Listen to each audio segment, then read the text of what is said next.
Chicken এইভাবে একবার বানিয়ে দেখো। 300 গ্রাম বোনলেস চিকেন নিয়েছি।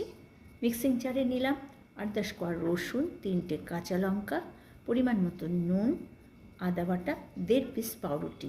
এর মধ্যে তোমরা সয়া সস আর গোলমরিচও নিতে পারো। দিয়ে দিতে হবে একটু তেল আর পেঁয়াজ কুচি দিয়ে ভালো করে মিশিয়ে নিয়ে আমি বলের আকারে গড়ে নিচ্ছি। একটু জল হাত করে নিচ্ছি, না হলে হাতের মধ্যে একটু লেগে যায়।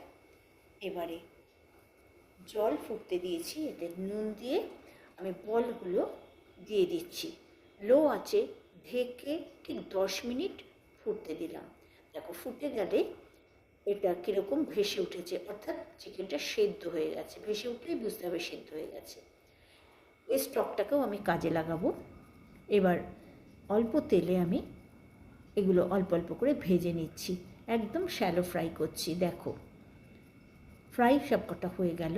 এবার ওই তেলে দিয়ে দিলাম গরম মশলা, পেঁয়াজ কুচি।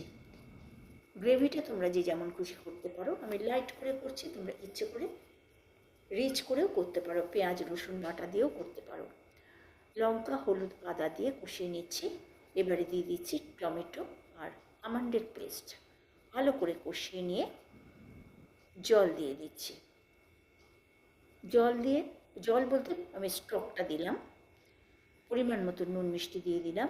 দিয়ে ফুটে গেলে এবারে চিকেনের বলগুলো দিয়ে ঢেকে আমি 5 মিনিট আবার ফুটতে দিলাম। ফুটে গেলে নামিয়ে নিচ্ছি। ভীষণই হেলদি আবার ভীষণ টেস্টি একটা আইটেম।